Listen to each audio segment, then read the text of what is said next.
Hello, humans. I hope you had a great summer and you're enjoying the last summer days if you are listening from the northern hemisphere. It was a good summer for me, I have to say. But I realized something. Even artificial intelligences are on vacation. I had the feeling in the last months I have not heard about many AIs that are, quote, revolutionizing the industry anymore. By the way, what a bad description or bad term, because for me a revolution is something totally different than AI companies branding their product with a revolution so they can make more money. Well, okay, there has been the answers of Udio and Sunu who responded to the copyright claim of music labels some weeks ago, so something happened there. And of course, they argued and defended themselves with the term fair use in order to support their position. What I think will happen in the future? This will go on some years. One party will accuse the other, nothing will be ruled by courts, and one day they will find a solution that suits both of them. Will the artists profit from that? I don't know. I doubt it. But what I do know, there is a company that has just announced that it will pay artists who contribute music to their datasets. And we will talk about that in today's episode after the intro. This is the Illiac Suite, a podcast on AI-driven music. Join me as we dive into the ever-evolving world of AI and music, where algorithms become the composers and machines become the virtuosos. Yes, this music and text was written by a computer, and I am not real, but... I am, and my name is Dennis Kastrup. So what company am I talking about? LANDR, the music creation platform based in Montreal, which works with an artificial intelligence. Some weeks ago, they announced on their site, the LANDR Fairtrade AI program offers new opportunities for musicians to monetize their work and participate in the evolving landscape of AI in music. Of course, I wanted to know more about that because I see myself in the fight that musicians should get paid for their contribution in datasets, which are, in my opinion, not fair use. I reached out to LANDR and got to talk to Frédéric Ranger, the Vice President of Marketing and Communications of LANDR. Let him tell you first a bit about the road LANDR has taken until today. More than 10 years ago, there was a technology that was at Queen Mary University in London, and there was a group of people here in Montreal that saw that and said, hey, this is an opportunity to bring more technology into the hands of musicians so they can benefit from these great technological advancements. And it started as a platform to master your songs, and this was something that, it's always been a bit mystique. It's always been a bit hard for musicians to do. And quite frankly, they needed to hire some very expensive engineers back then. And so LANDR said, hey, let's simplify the process. Let's give access to this mastering tool, automated, to as much people as we can. So they launched the LANDR mastering software, which was online back then, and it was a huge success. And it's always been into LANDR's DNA to work for musicians. So we always tried to find ways to add to this product. And so we added some plugins, we added some samples, we added the distribution service. And in the end, if you look at how the platform is today, it's literally, as I said, everything you need to make music, distribute music, and monetize music. Then, of course, with the past, I would say 2 years, we've been asking ourselves a lot of questions about AI. And by the way, back then, 10 years ago, it was already AI. Maybe it was called machine learning with the mastering plugin, and it was trained ethically, which was already a term that we were using back then, on and giving it back to the product. But now, with the recent AI foray, I would say, we said, how can we bring that same brand DNA that we work for musicians? How can we bring more possibilities for musicians to monetize their work? And we said, okay, let's do it right. There's a lot of companies that are trying to go about AI right now. And we said, if there's one company that can do it right, it's LANDR, because we have the user base that we can ask questions to. We have the technology that we can put forward. And quite frankly, we have the way to make it available for users to monetize their work. So we said, let's take the same approach we did with distribution. let's make sure that we ask people for their opt-in so we can use their songs. We have a lot of distribution being done through LANDR, so we can use their song to train our AI models. And it would be done ethically. Again, it's not scraping the internet. It's not going on Spotify without any consent. People have to opt in. And then we are going to be basically what people say is, you can use my tracks to train your AI and people will get compensated for it. So this was kind of our way to connect it back to AI today and take basically the best of both worlds, which is making sure that people can get paid for their work and that we do it ethically throughout the whole process.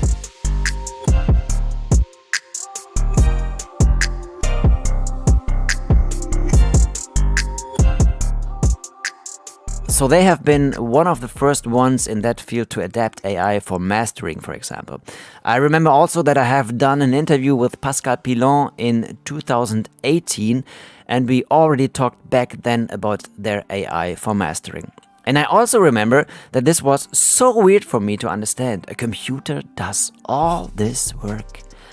Well, times are changing. Back then it was just called machine learning, and it is still running. Our mastering plugin, there's a plugin version now, and our mastering engine has been trained over millions and millions of hours of real humans tweaking some songs and so on and so forth, and also making sure that the machine learns from those tweaking and what sounds best. We actually, if you look at a concrete example, right now, if you upload your track to mastering service, or if you use the plugin, you'll get three ways to master your songs. You get a balance, you get an open, and you get a warm type of settings. While this, again, reacts differently if you have a hip-hop track than if you have a rock track, and so on and so forth. So it's really perfecting the art of giving you as much value in terms of using the product and getting you to the finish line so you can distribute your song, you can monetize your song if you want. So the AI that we use is assistive, and I want to insist on that word because it's not meant to replace the musician or the technician for that matter, or engineer for that matter. Some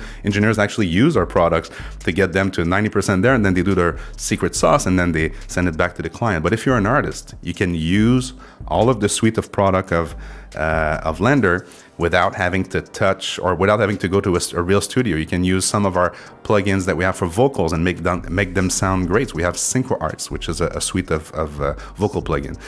We have plugins for basically everything, synths and so on and so forth. So the way the platform operates is that it guides you through the whole process, the whole creative process. The best comment I have on the platform is users coming back to me saying, Fred, we use the platform and we don't even feel that there's AI or technology that's backing the whole process up. It's a design system that gets me from thinking and dreaming about a song to distributing it on Spotify. So that's the best way I can explain it.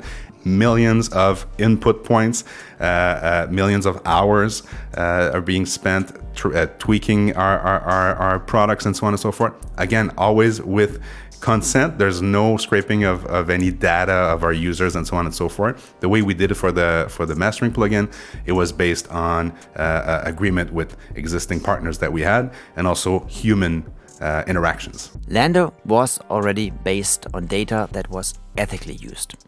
But that was kind of a closed circle of internal agreements. And now comes the new Fair Trade program in the focus. The term is playing with the words of trademark in the food industry that is designed to help producers in developing countries achieve sustainable and equitable trade relationships. But this time, LANDR uses it in another context. We can think of it as a logo put on their AI that tells us it is okay to use the product as we don't rip off artists. It reminds me a lot of Fairly Trained, the organization from Ed Newton Rex, which gives out certificates for tech companies which use ethically trained AIs. Check out episode 9 of the Illiac Suite, in which I talked about that with Ed. So, how has LANDR exactly developed that idea? This company has been built around an idea that we want to democratize access to music tools and to get people to create more, distribute more, and monetize their work. When we saw the whole AI wave, we said, okay, so how do we do it in a way that's beneficial for the users, for the musicians? And a lot of people around the team, including our founder, Pascal, said, how about we do it the most ethically that we can? And how about we built in what we know best is to give back money to the musicians. So we designed a flow where people can, as we mentioned, opt into the program. Then they're going to see in a dashboard what revenue they're getting every month. It can go from a few dollars to a few thousand, depending on your contribution. And just like you see your earnings from Spotify and Apple Music, it's in the same type of dashboard, and it's super transparent because you know exactly how much you're making and how it was used. So that notion of being super transparent, working for musicians and finding new ways, because this is a new way to monetize your work, that's how the idea started. Then, of course, our product guys went, okay, let's try to develop a flow that works. Let's try to see how we can make it fit within the existing experience, because we didn't want to disrupt how our users were using our products. So we built it into a very, very simple flow. You log into your LANDR account and you can see the different activity that's been on your tracks. And currently what we're doing is we're asking our user base and new users to opt in, to say, hey, yeah, I want my track to be eligible for these upcoming products that you're developing.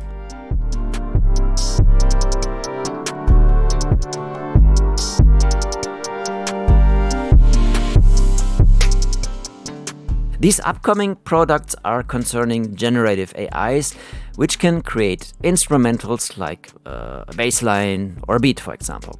In 3 or 4 months, they are planning to have enough data to start generating, Frederick told me. But what exactly do users have to do to be part of that? You have to have a LANDR account. That's the minimum. And of course, you have to have distributed a song on our platform, because this is how you can indicate. It's a simple page where it says, make my songs available or eligible for this Fair Trade AI program. It's a tick box. You can opt in, you can opt out. And by the way, I want to mention that you're not opted in automatically. You're actually, as a matter of fact, opted out when you log into your account. But there is a setting or a menu item there that you can opt in. And then when you say save, it signifies to us that you want to participate. And then in your dashboard, when we're going to have those assistive AI tools in the market, you're going to be able to track and to see the revenue in the same type of dashboard that you already have for the distribution side of things on Spotify and Apple Music and others. So very, very simple process. You log into your account, you go to that AI setting, you opt in or opt out as you wish, and then you click save, and voila for now. This is where we are today. So if you want to be part of it, of course you have to pay for one of the subscriptions before. But maybe see it as an investment in many aspects. First of all, you profit from using all the music making tools LANDR has to offer. And now, secondly, with a new Fair Trade AI program, you can also make money by opting in and actually not doing anything, maybe sitting on the couch. But how much do you get paid for that in the end? Ranger cannot really predict so far exactly the amount, as they are still in the development. Depending on your contribution, if it's one song, of course, it's going to be less money than if it's 1,000 songs. And not automatically are you opted in for all of your songs, because some of them might be just ASMR and stuff. Like some people use our distribution platform to distribute sounds and stuff. So it has to be eligible and accepted on the LANDR side. And then based on your contribution, 20% of the proceeds of that product that we're developing, that's not in the market yet, just by the way, just so you know, this is not Mastering Plugin. Mastering Plugin is already running and it's doing fine. So it's for upcoming assistive AI tools. 20% of that. The only thing that we need to deduct is the server fees, like any other tech companies, because there are fees associated with distributing the product and making it available and people can download it and so on. But outside of that, 20% of the proceeds of that product will be put into your account, and you're going to be able to see it every month, and you're going to be able to track it over a month depending on your contribution. So it's 3 things really. So it's basically the number of songs that you make available to us. And then it's the 20% of the proceeds. So this is just, again, minus the server fees. And then ultimately the dashboard that you're going to be able to track every month.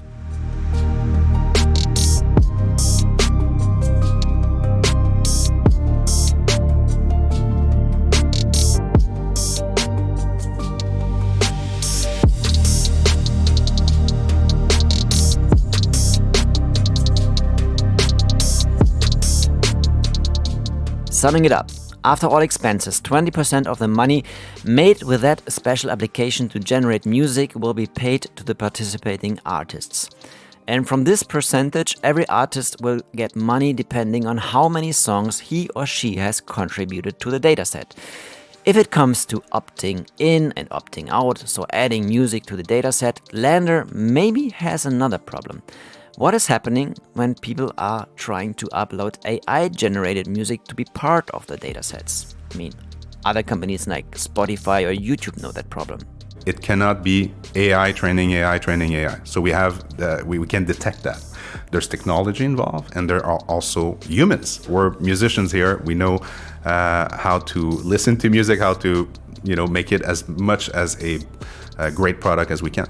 So there will be checks within, or as I mentioned, ASMR. As great as ASMR is, not really useful to train a product that will be assisting other musicians in building, choruses and songs and so on and so forth. So those are kind of the gate check that we have.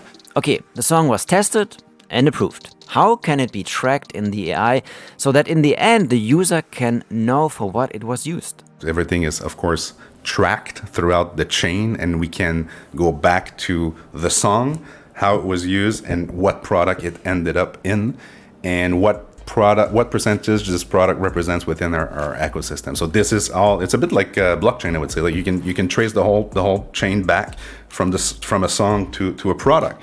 So very easy to go back then and say, okay, so you contributed 5 songs, 10 songs, 1,000 songs for this cohort, and it ended up in this product, and it represents this percentage within the LANDR ecosystem. Then again, very transparently in your account, you're going to be able to see that level of details.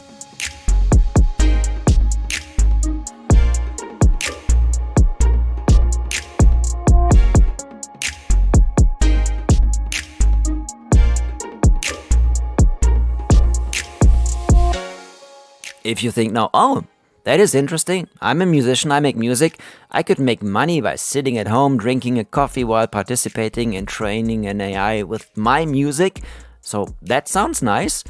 And then you are wondering, but is my music interesting enough for them? Building a song requires vocals, bass lines, drums, guitars, and so on and so forth. So basically any type of music is more than welcome. We love when there's vocals on the songs, because it's one of the most interesting and one of the most difficult, quite honestly, thing to reproduce, right? And we saw it with recent, how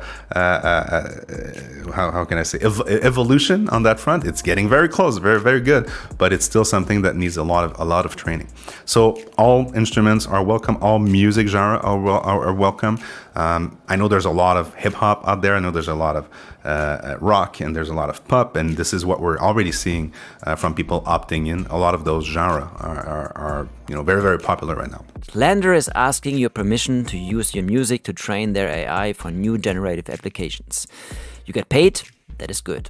You know about it and give your consent, that is very good. Actually, all that is the opposite of that what many AI companies out there do right now. Suno, Udio.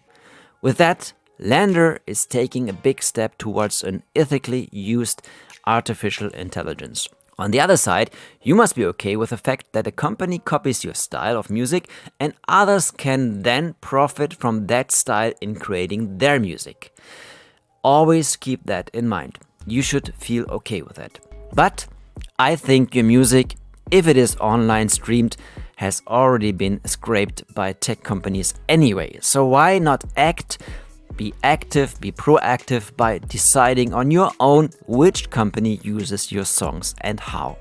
LANDR also gives you the possibility to opt out, although that must be done before a new AI starts collecting data, because it's very hard to unlearn or to undo an opt-in within a data set. So if you did say yes for the first cohort, of course you are part of it, and you'll get compensated for it. You'll get your revenue associated with it as long as the product generates proceeds.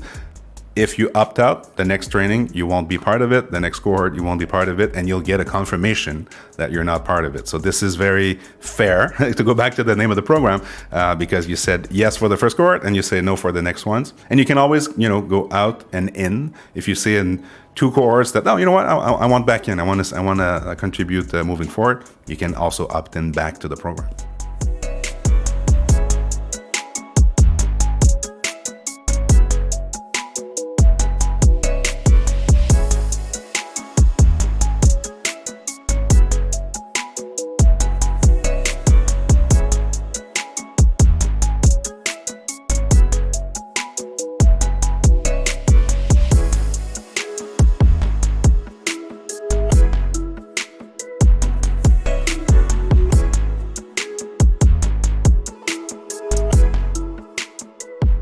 In the end, who are these musicians who should be part of the Fair Trade program of LANDR?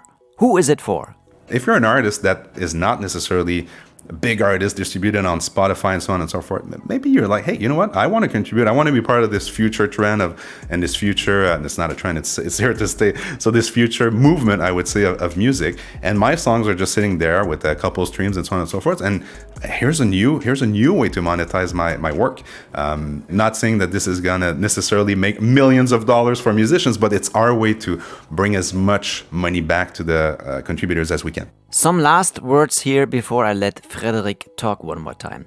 Of course, the company benefits from this because it uses its users' data to further develop its own products. And with that, they can make profit. But this happens with the consent and participation of the musicians, so both sides benefit.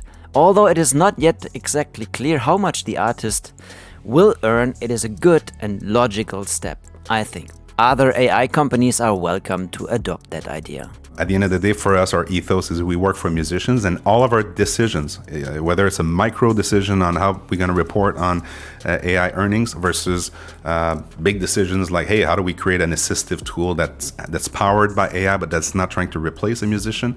Those are the questions that companies are asking themselves right now. I cannot talk for other companies. What I can say is that LANDR is highly focused on bringing the industry to a level where the artist feels that this is the way forward. This is not a tech company trying to monetize the soul out of the artist. It's quite the opposite. It's, hey, we're there for you. We actually wrote a piece, and Pascal, our founder, wrote a piece on Medium, taking the side of the musician. Like, because there was a lot of discussion around AI tracks being distributed on Spotify and so on and so forth. And we're not against AI tracks being distributed on Spotify. What we are for is getting the musicians compensated for their contribution. So that is, I think, where the industry is at. There's a lot of action, very heated debate on how to do it.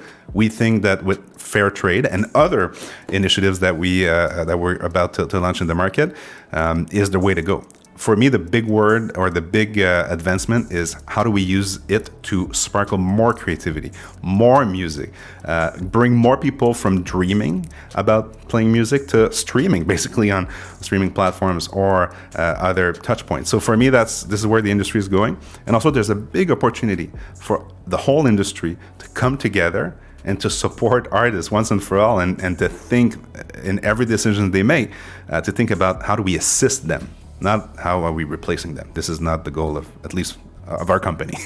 That was the new episode of the Illiac Suite. Thanks, Frédéric Ranger from LANDR, for talking to me. I hope you enjoyed listening once again to the world of AI and music. You can find all the other episodes also on my YouTube channel by the same name, and of course on all streaming platforms. Please give me a like if you liked it, and of course a subscription to follow if you want to. If you have any feedback, critics, let me know. You can write me and find my contact in the notes to this episodes, also the links from the music I used in this episode. Thanks to the ethically trained AI Soundful for that. Thanks for listening. Talk to you again in a month. Take care and behave.